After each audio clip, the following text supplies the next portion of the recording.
Hey again, this is Gary Rogers back on the porch. We're going to have a beautiful Saturday afternoon in Great Falls, Virginia. So we're going to talk a bit about another myth in the care and treatment and understanding of torticollis and Plagiocephaly. And this one is back sleeping. So the common thread out there, and you read this on scientific papers, you read this on websites, is that flattening was caused by back sleeping. It's a common misconception. So it sounds rational. You think, well, didn't we see a massive rise in head flattening after the 1992 Back to Sleep campaign in the West? Absolutely, we did. Saw a huge rise in this. In fact, to a degree that was almost so concerning. There was actually groups in the country, institutions in the country that were operating on this because they mistakenly thought this was lambdoid synostosis. So saw this massive rise in the incidence, and people said, well, this back sleeping is the cause, back sleeping is the problem. Really, no. The risk factors for plagiocephaly didn't change. Torticollis, prematurity, developmental delay, and we saw plagiocephaly clinically. It's been written up in papers. It was studied long before the Back to Sleep campaign in populations of kids that were prone slep, meaning front slep. So it was out there.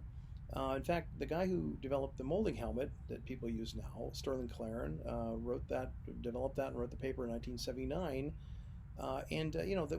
He was treating plagiocephaly in kids that were front slept. Here's the difference. So what changed? Well, what changed is, think about the growth patterns of the infant head. So the forehead and the face are not bulging forward and growing as quickly as the back is. The occiput grows much quicker.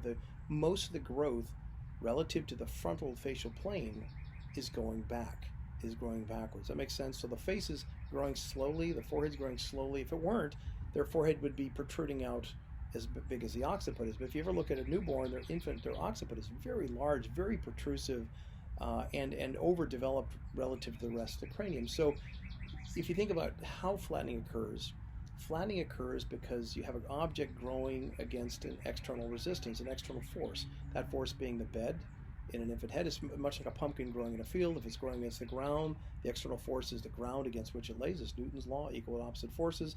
It grows around that point of obstruction and develops a flat spot over time. Same thing happens with the infant cranium over the first 4 or 5 months, before kids start rolling and have the sufficient motor control.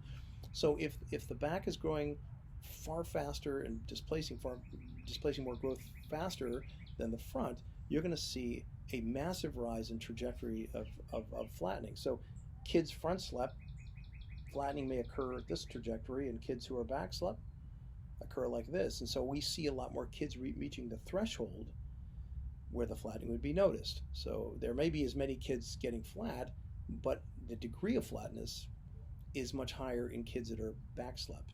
So severity is worse, and that of course drives the incidence. So the incidence really, I think, is secondary to the fact that we're seeing more kids. So how do you define flattening? If you define, asymmetry at 10 millimeters, well, in front slep population, there may be a certain number of kids that get there, a very small number. And in the back slep population, you may see many, many kids that get there. So the incidence will look much greater. But anyway, this is how back sleeping contributes to flattening. It's not that it changed the risk factors. It's not that it's an independent risk factor per se, although you could say that because obviously it's associated, but it unmasks the kids that are at risk. Remember, all kids don't get flat, or even laying on their back. 30% get flat. It's not 100%. This is why soft skull and all these other myths are not true, is that it's a very select group of kids who get flat. And these kids have, again, the 3 risk factors: torticollis, developmental delay, and prematurity.